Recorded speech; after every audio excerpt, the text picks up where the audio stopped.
This is a reply to Don Exodus 2's video entitled List of Scientists Rejecting Evolution. Do They Really? In his video, Don Exodus attempts to dissect a statement made by the Discovery Institute and signed at that time by 101 scientists. The statement was titled A Scientific Dissent from Darwinism and reads, "We are skeptical of claims for the ability of random mutation and natural selection to account for the complexity of life. Careful examination of the evidence for Darwinian theory should be encouraged." Don Exodus, in his video title, immediately misrepresents the list. The statement says nothing about rejecting evolution. Then he tries to set up a straw man argument by comparing scientists being skeptical of certain Darwinian theories with being skeptical of gravity or a round Earth. This just isn't true. Next he shows us a cartoon of a cute little fish with legs, and the caption reads, "We have the fossils, we win." Another straw man argument. All scientists are able to study the same fossils. Evolutionists don't have a monopoly on fossils. Then he says, "I've never come across any biologist, or scientist for that matter, that doubted evolution." Notice that here, he again misrepresents the Discovery Institute statement by trying to make it appear that they doubted evolution as a whole, instead of two processes' ability to account for the complexity of life. A simple search on Google will result in many scientists from every discipline who doubt evolution. I'll give you one example. Dr. Raymond G. Bolin, who has a BS in zoology, an MS in population genetics, an MS and PhD in molecular and cell biology. Dr. Bolin said, "The data from geology, chemistry, biochemistry, and molecular biology do not support the theory that life arose from non-life by some process of chemical evolution. There is a definite requirement for intelligence in organizing and ordering living systems." He also said, "The data from paleontology, genetics, ecology, and molecular biology do not support the theory of descent with modification from single-celled organisms to man. The elements of intelligent design in nature point to a supreme designer."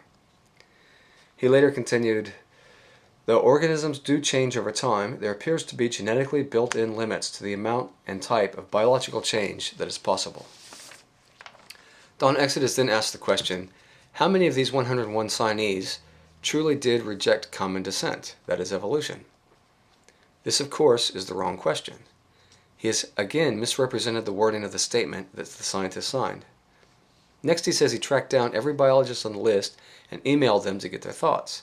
He said that the vast majority of them have nothing to do with biology, but by his own calculations, nearly 40% of them do. And of the roughly 60% that are left, are we to believe that the knowledge they bring from their fields of expertise has no bearing whatsoever in the study of evolution? Of course not, but that's what Don Exodus clearly implies. He mentions one person on the list who works for the U.S. Parks Department as a park ranger that supposedly counts as a scientist. I decided to find out exactly what the requirement was to be able to add your name to the Scientific Dissent from Darwinism list. On the Discovery Institute website, it says, "Signers of the Scientific Dissent from Darwinism must either hold a PhD in a scientific field such as biology, chemistry, mathematics, engineering, computer science, or one of the other natural sciences, or they must hold an MD and serve as a professor of medicine. Signers must also agree with the previously quoted statement." Don Exodus tells us that the vast majority of the scientists who sign the list are computer science engineers. Well, either he can't count or he's intentionally lying. Even on the most current list, which has over 750 signatures, only 23 are computer science engineers. He then goes on to tell us how he cherry-picked who he would contact, eliminating all but 39 names. He emailed these 39 saying, "I'm writing because your name appeared on a list of scientists who are skeptical of evolution. I was curious if you reject common descent." Now, I noticed two important things about the way this misleading email was worded. First, he didn't name the list he was referring to. Second, he yet again misquoted the statement, changing random mutation and natural selection into evolution and common descent. I don't believe for a moment that this was an accident, but an intentional plan to elicit a desired response. The people receiving this email could quite reasonably think that Don Exodus was referring to a different list than the one they had signed. They could think that someone without their permission or knowledge had added their name to a statement they don't agree with, and therefore their response could be an angry one. Don Exodus then says, what the Discovery Institute would dishonestly do was take the most prestigious organization that was ever affiliated with this individual, and they would put that beside their name. A perfect example of this is Dr. DeWitt, who is listed to be at Case Western Reserve, but he never worked there. Now, I've been reading a lot of the comments that Don Exodus receives on his videos, and people are saying that he does such great research, and they appreciate him for his honesty, because he says he's a Christian, and yet he's presenting all this science, against creation, and they just go on and on about the amount of research he's done and the quality of research. Well, he's either being dishonest or he's done poor research on this last example of Dr. DeWitt. Because I contacted Logan Gage, who runs the list, and he said that Don Exodus simply did not read the first page of the dissent list, which clearly states scientists listed by doctoral degree or current position. Logan then explained that where a scientist is listed as PhD, the following institution granted their doctoral degree, but where it says professor of, the following institution is where they worked at the time they signed the list. Now, that doesn't sound dishonest to me. And as for Don Exodus, I quote from Logan Gage, his claims are ridiculous. Don Exodus then shows us that he started with 101 names, reduced it down to the 39 he deemed relevant, said he could only contact 35, and only 16 responded. He said that 14 of those accept evolution and 2 reject it.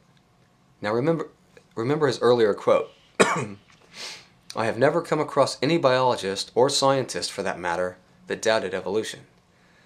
Well, now you have.